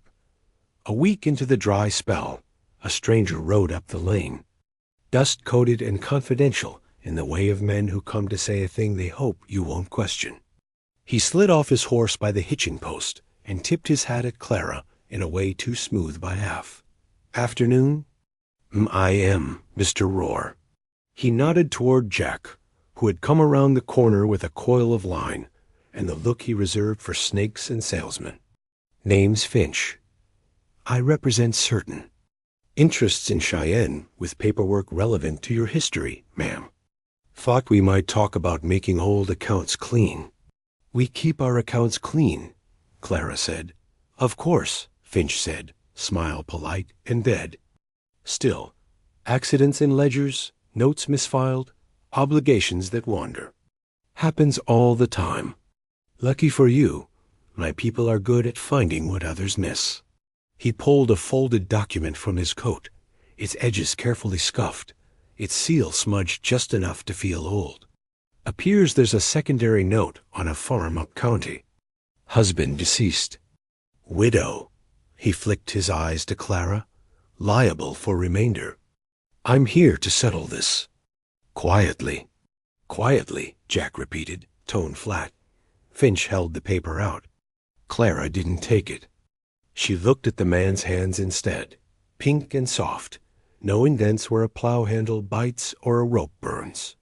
She thought of Mr. Hollis's blush and Judge Hallett's spectacles, and the receipt she had carried like a talisman.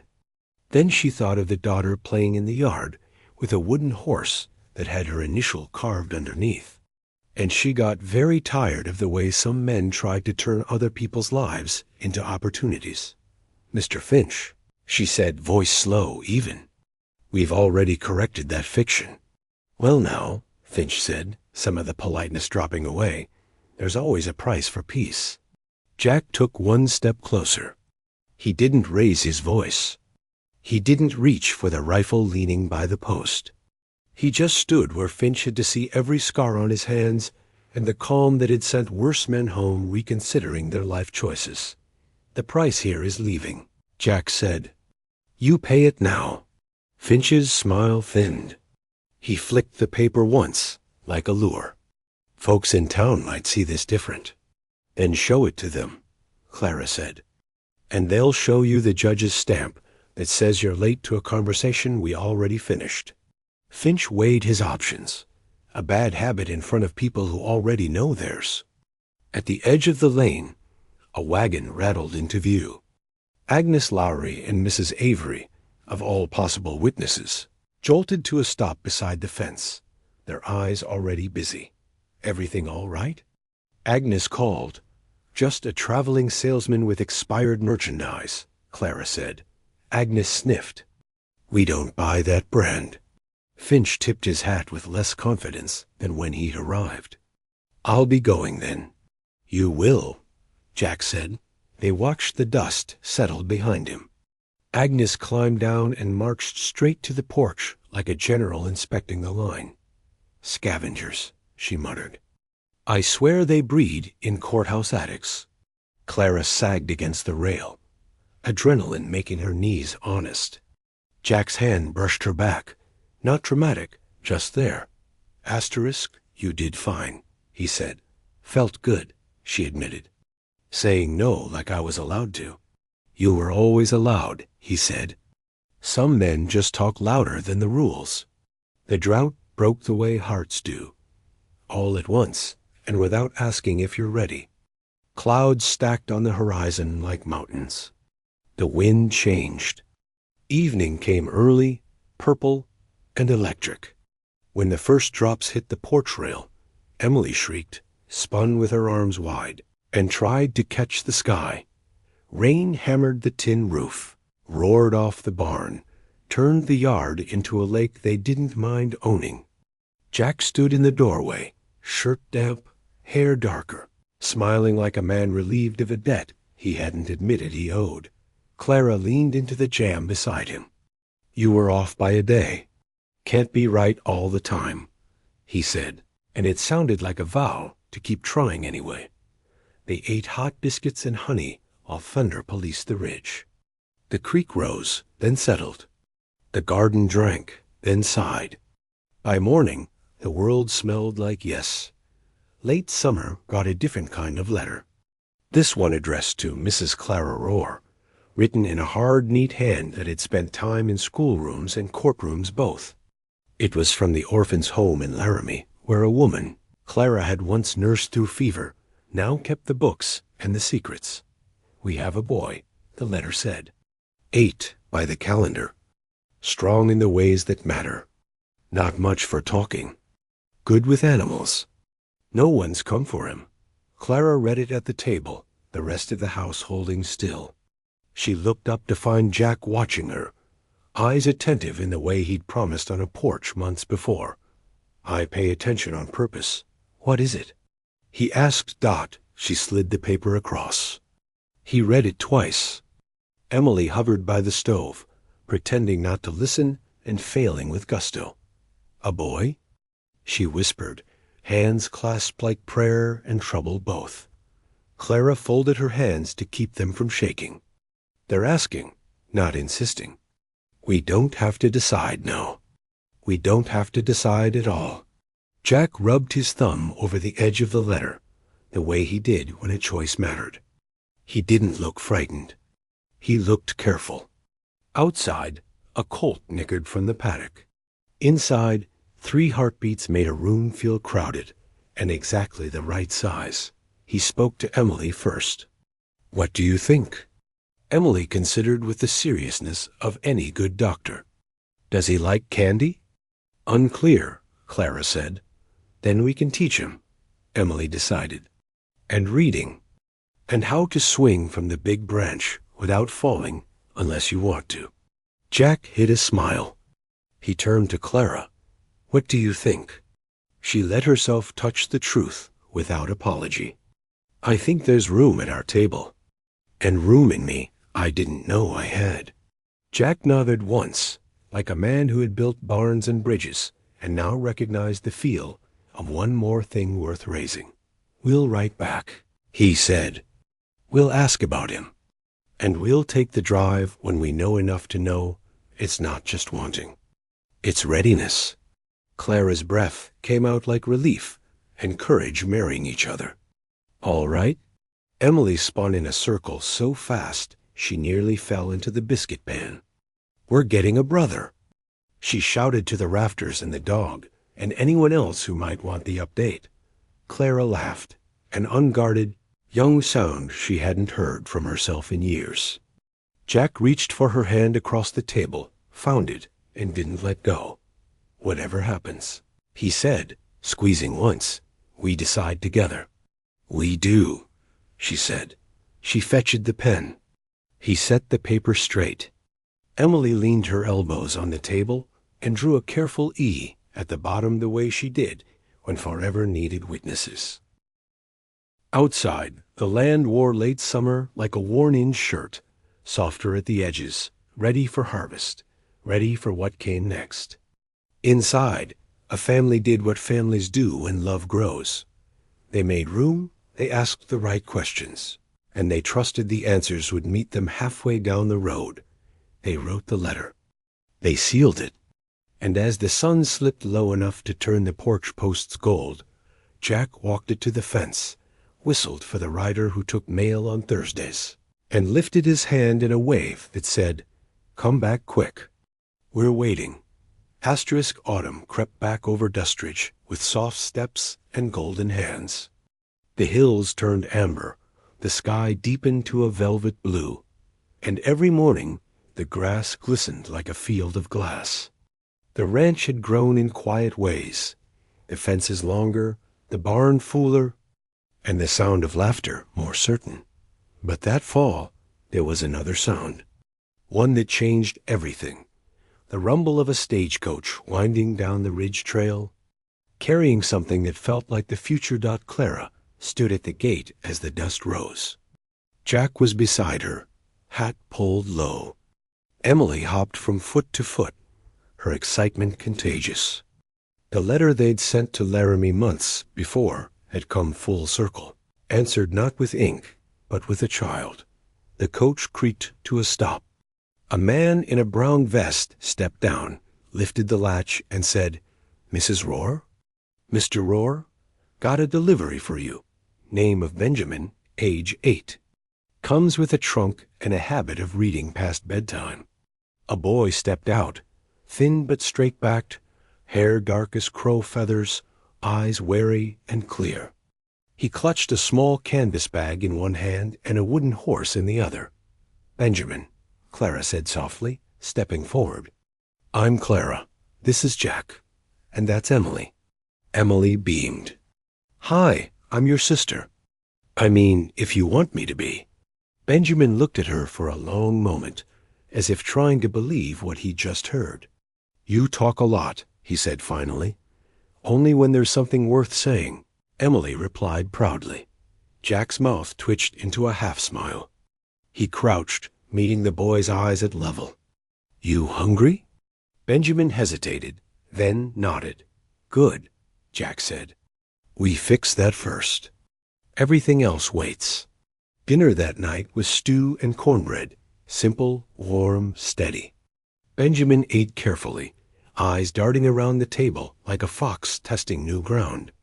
Emily chattered the entire meal, describing every animal on the ranch, including one imaginary goat named Daisy, who keeps stealing Mama's shoes. When the dishes were cleared, Clara found the boy sitting on the porch, tracing his finger along the carved initials on the wooden horse. That's your father's? She asked gently. He shook his head. Mine. They gave it to me at the home. Said it was good to have something that stays. Clara sat beside him. They were right. But you should know, things stay because we hold on to them, not the other way around. He looked at her then, properly looked, like he was measuring how much truth lived in her voice. Do you hold on to a lot? She smiled faintly. Just the ones who want to stay. From the doorway, Jack leaned against the frame, arms folded, watching the two of them framed by dusk. The boy hadn't smiled yet, but his shoulders were less tight. That was enough for the first day. The next morning began with work. Jack believed the land taught better than any sermon. He took Benjamin with him to the barn, showed him how to loop a rope and how to check a horse's hooves without getting kicked. You ever work with animals? Jack asked. Not horses, Benjamin said. Chickens. At the home. Jack nodded. Then you already know the secret. Benjamin frowned. What secret? Jack looked at him, serious as rain. You can't fool something that listens better than people do. By mid-morning, Benjamin's hands were dirty, his cheeks flushed, and he'd laughed once. A small, quick sound that startled even him. Emily ran laps around them both, declaring herself supervisor of chores and snack breaks. Clara watched from the porch, apron fluttering in the breeze, heart swelling in that quiet, aching way love grows when no one's looking. Over the next few weeks, Benjamin began to unfold. He spoke little, but when he did, it was always worth hearing. He read aloud from the Bible at supper, slow and careful, like each word deserved space. He followed Jack everywhere, matching his stride, mimicking his movements, sharpening tools, mending fences. Even how he tipped his hat the passing riders dot at night. Clara would find him in the loft with Emily, telling her stories in the dark, stories that sounded too wise for his years. Do you think everyone gets found? Emily asked one night. Benjamin paused before answering. If they stop hiding first. Emily thought about that. I think we're done hiding, she said, and he smiled. A real one this time. Small but certain. As winter approached again, life found a rhythm that felt whole. 2 children in the yard, 1 woman by the fire, 1 man whose silence no longer weighed the air but steadied it. Yet even peace has echoes. One morning, a rider came from town with a telegram in hand, wrapped and sealed. Jack took it, brow furrowed. He hadn't seen that kind of paper in years, the kind that carried news, too urgent to wait for letters. He opened it at the table. Captain Jack Roar. Confirm identity. Union records inquiring. Pension file opened. Contact. Requested stop Cheyenne Post stop H. Doyle. Veteran office. Clara set down her cup. What does it mean? Means someone remembered me, Jack said quietly. She studied his face. And that's bad? He folded the paper once, twice. Depends on the memory. Asterisk. He rode to Cheyenne 2 days later, leaving Clara with the children, and had promised to be back by week's end. The house felt larger in his absence, quieter in a way that didn't comfort. Clara filled the time with work, canning preserves, fixing a window hinge. teaching Emily her letters and Benjamin how to draw the constellations on the ceiling with chalk. But at night, she caught herself standing by the door, listening for the sound of boots on the porch when Jack returned. Dusted with travel, his eyes looked different, softer. Maybe, but heavier. He handed her a sealed envelope. "Back pay," he said. They kept the record open. "Turns out I was supposed to have a pension years ago." She blinked. "Jack, that's enough to finish the roof. Maybe buy another team come spring." He hesitated then, looking down at his hands. "They asked me to go back. Train new men. Not to fight. To teach." The silence that followed was thick with questions neither of them had asked aloud in months. Clara stepped closer. "Do you want to?" He shook his head. "I want to stay, but part of me remembers who I was before I came home. I don't know if I can forget him completely." Clara reached out, laying her hand over his heart. "You don't have to forget him. You just don't let him decide who you are now." He looked at her, the corners of his eyes softening. "You make that sound easy." She smiled sadly. "It's not, but it's worth it." That night, when the children had gone to bed, they sat by the fire, the telegram lying folded on the table. "What did they call you there?" Clara asked quietly. "Captain," he said. "But it never fit right. Men followed orders." "They didn't follow me." She nodded. "And what do they call you now?" He met her gaze. "Jack, and that's who you are," she said simply. "And that's who we need." Outside, the wind shifted, carrying the promise of snow. Inside, Jack reached for her hand, and for the first time since that war had stolen pieces of him, he didn't flinch at the touch. The first snow of that winter came late, falling slow and sure over the ridge. Benjamin and Emily built a lopsided snow fort near the barn while Jack split kindling. Clara watched from the porch, a blanket wrapped around her shoulders. Benjamin had started to hum, softly, tunelessly, something like contentment given sound. Jack caught her watching. "He's different," he said. "So are you," she answered. He smiled, half shy, half proud. "Maybe we all are." The day faded into blue shadows. Clara lit the lamps. The family gathered around the table for supper. Steam curled from bowls, the air rich with warmth and peace. After grace, Emily looked up suddenly. "Can we take another picture one day?" Clara blinked. "What for, sweetheart?" "Because the first one's getting lonely," Emily said, echoing the photographer's words without knowing it. Jack chuckled, a deep, low sound. "Then we'll take one come spring," he said, "when the world's green again." Benjamin nodded, serious. "So we can remember what we built when things were hard." Clara looked around the table, at the man who had once spoken in gold and silence, at the children who had turned loss into laughter and felt the kind of gratitude that didn't need words. "Then we'll do that," she said. Later that night, when the lamps were low and the snow whispered against the panes, Jack rose from the hearth and opened the small wooden box by the mantel. Inside lay the keepsakes of a life rebuilt, the daisy-stitched handkerchief, the faded ribbon, the tin-type photo of 3 people who had learned to stay. He added one more thing, Benjamin's first drawing of the ranch, scrawled in charcoal, shaky but full of life. He closed the lid, turned to the fire, and whispered, "We're still here." And for the first time, he felt that staying wasn't the same as standing still. Spring didn't arrive so much as it revealed itself, like a picture washed clean by rain.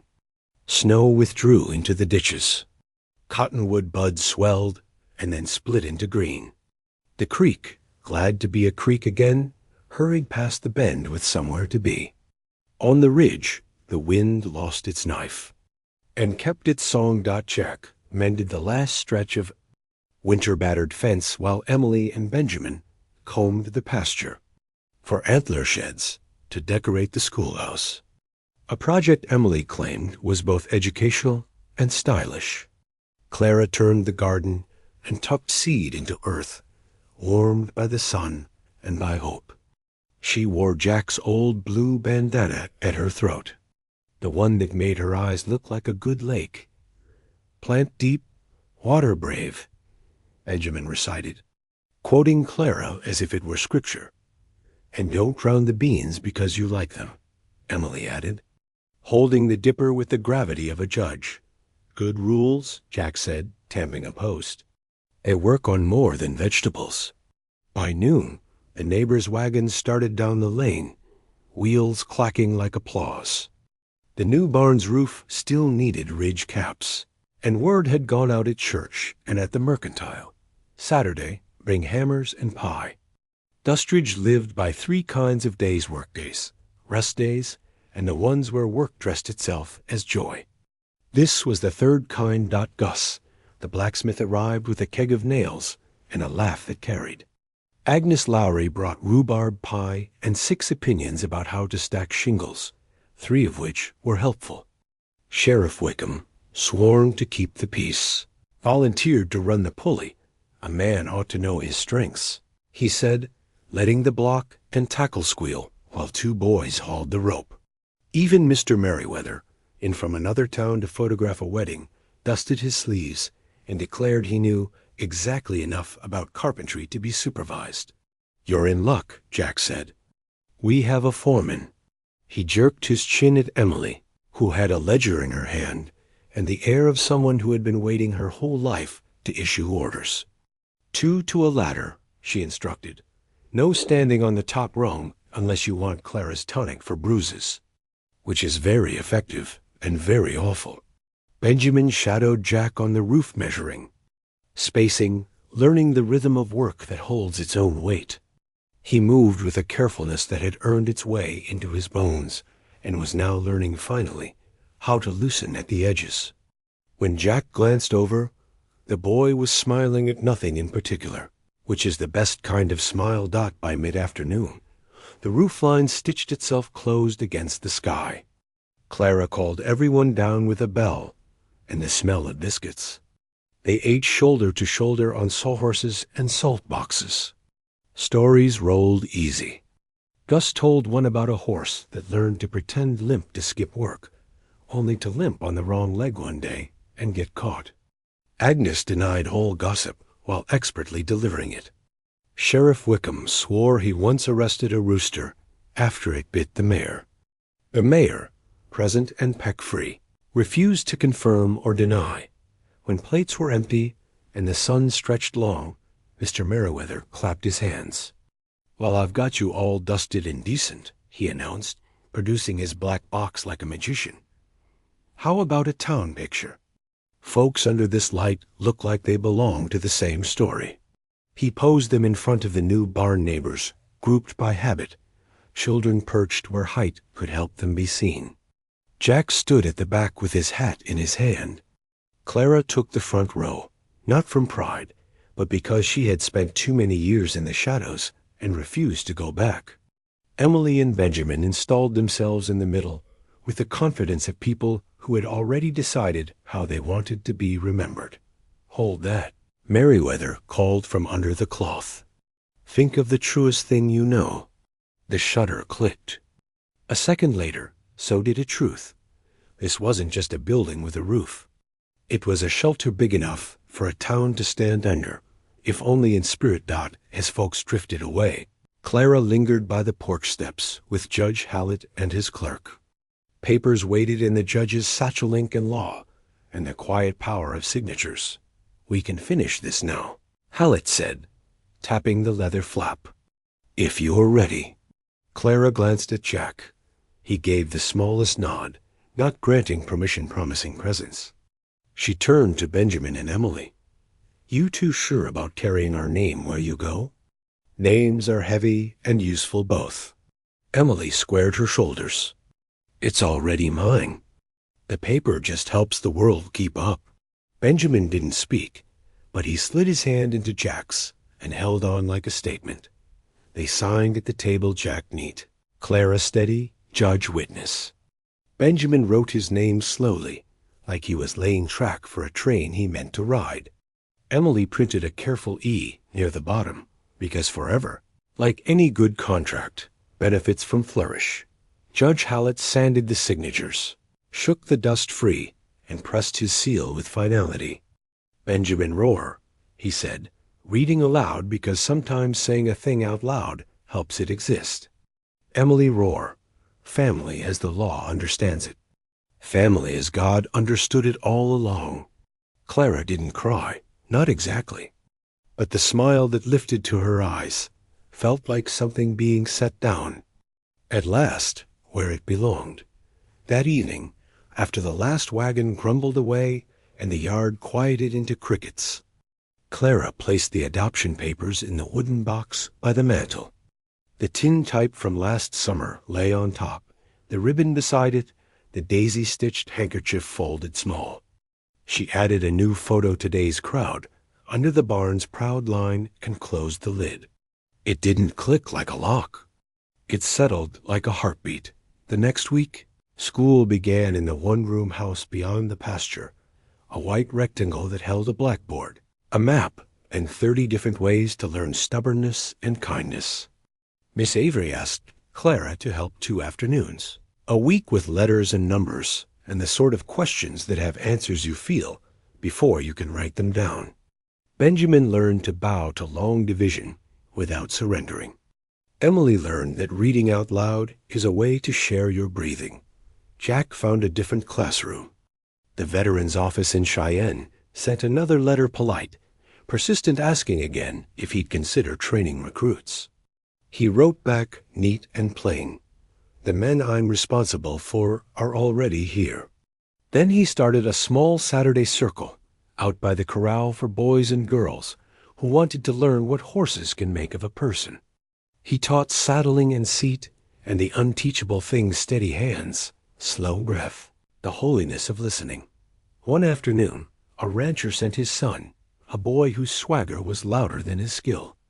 The horse Jack put him on was gentle as a prayer and twice as honest. The boy yanked.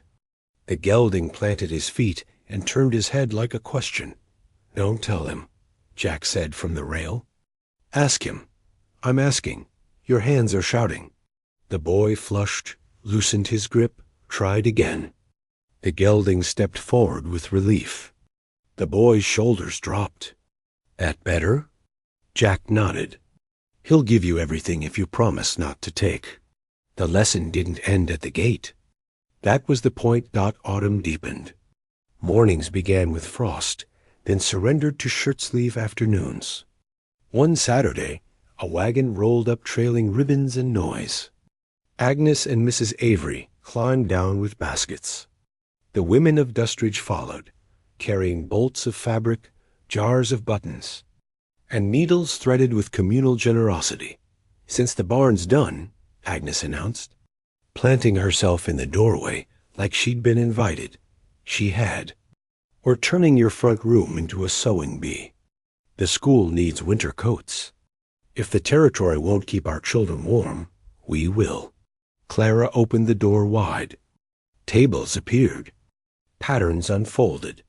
Stories tangled pleasantly in the thread. Emily and a friend named Millie played dressmaker for the dog, who accepted a shawl with the long-suffering dignity of saints.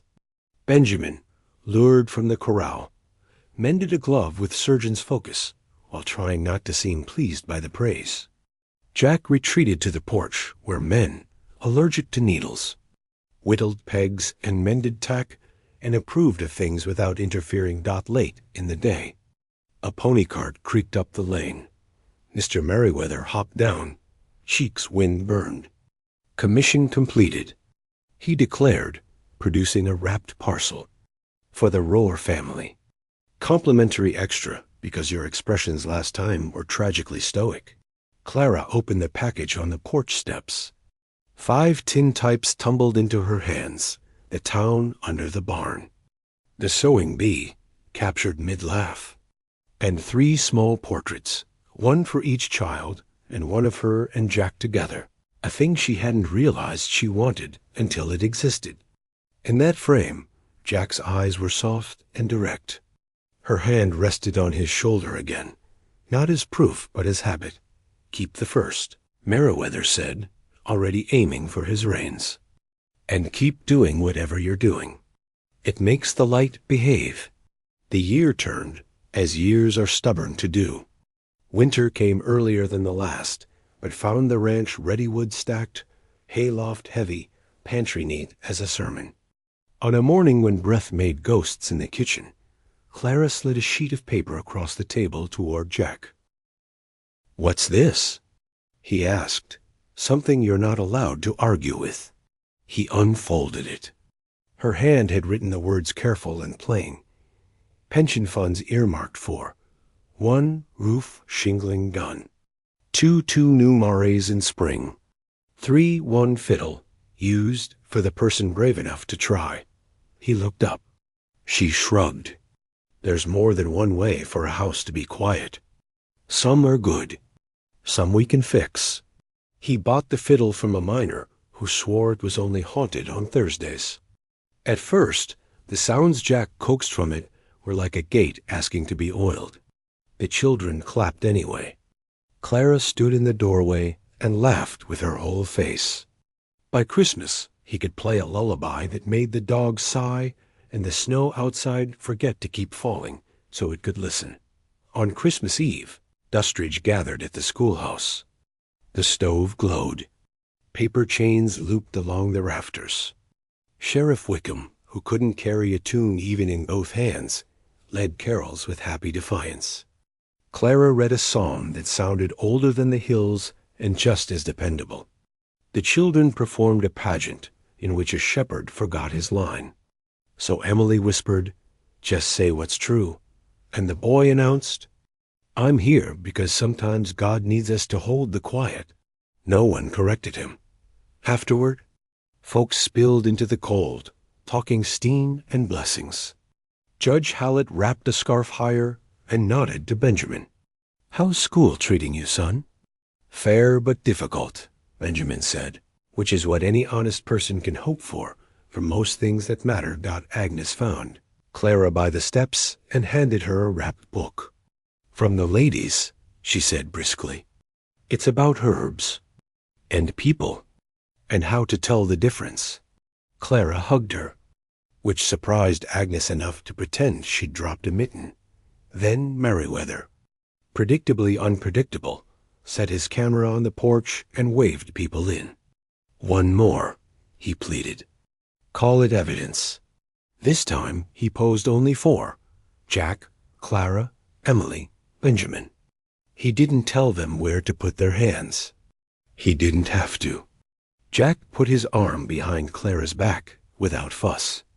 Emily slid her fingers into Benjamin's, who didn't pull away. Clara tilted toward them all, like planets finding their math.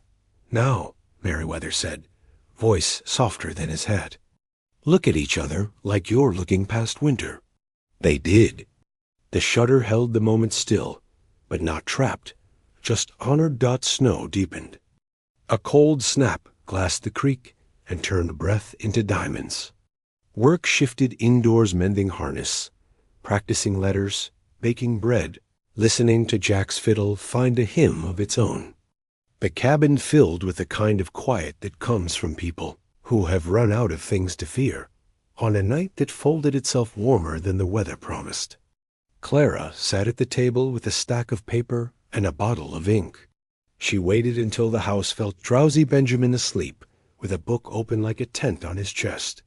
Emily curled into a ball with a ribbon on her wrist. Jack by the fire, turning the fiddle strings until they matched the notion in his head. Clara wrote, "To the woman I was when I arrived in Dustridge, you are safe now. You didn't defeat the dark by being harder than it. You outlasted it by finding people who would not let go. You will build a barn and a family and a life that doesn't ask you to apologize for taking up space. You will learn a new kind of silence, a kind that rests, not hides. When fear knocks, you will have more voices than your own to answer the door. When joy comes, You will know it by sound." She paused, then smiled and added, "P.S. You will get your picture taken. You will like what you see." She folded the letter and tucked it into the wooden box with the others.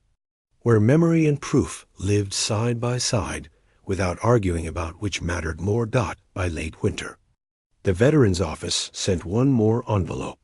Thin as a whisper, "We acknowledge receipt of refusal. Should you change your mind, we will find room for your skill. In the meantime, we're sending a crate of blankets to the Dustridge schoolhouse at your request. Consider it a debt paid forward." Jack read it aloud and set it by the lamp. "That'll do," he said. Spring leaned in again. Calves staggered to their feet, the first like questions, the next like answers. The marais grew round. The garden woke and reached. On a day that smelled like rain promised and kept, Clara tied her hair back with a blue bandana and took Benjamin, Emily to the creek for the first fishing of the year. Jack followed with the fiddle case. "No point in wasting a good bank," he said, and sat on an old cottonwood trunk while the children argued cheerfully about Worms versus faith. They stayed until shadows lengthened. Emily caught a fish big enough to brag about forever. Benjamin didn't mind catching none. He had learned that some afternoons used your hands and some used your eyes. On the walk home, they passed the schoolhouse. Coats the ladies had sewn hung on pegs inside. A stack of blankets, the crate from Cheyenne rested by the stove. The tin stove glowed like approval. That evening, as twilight plated the sky in pewter, Jack set the new tin type beside the old on the mantel. In one, 3 people had leaned toward a future they could barely name. In the other, 4 stood steady inside it. "Think we'll need a bigger frame," he said. Clara slid her fingers through his and squeezed. "We'll make one." He lifted the fiddle. The tune he found wasn't fancy, but it knew where it wanted to go. Benjamin watched the bow, memorizing the movements because he meant to borrow them. Emily swayed with the beat, hugging the dog, who tolerated rhythm like weather. Clara leaned against the doorframe and let the music write softness into the day's last edges. Outside, the stars faithful, patient, took their posts. Inside, a family stayed up 2 songs past sensible, because sometimes sense can wait. When the house finally settled, Jack banked the fire and stood a moment longer in the quiet, listening to the small sounds of sleep that had once seemed like luxury and now sounded like home. He looked at the wooden box and the photos and the papers, at the fiddle and the coats by the door, at the table nicked by elbows and homework and late-night letters. "Still here," he whispered, same as he had months ago. But this time he added what the silence had been telling him. And going forward. Clara reached for his hand in the dark, already awake to the shape of him, already sure of the road they'd walk. Emily murmured something about the mayor's rooster and angels. Benjamin turned a page in his sleep and smiled. Morning would come with chores and coffee, and 1,000 small kindnesses that stack into a life. The ridge would catch the first light and send it down like a promise. The creek would talk. The fences would stand. The barn would hold. And the Roar family, forged in quiet courage and kept by choice, would do what they had learned to do best. They would stay.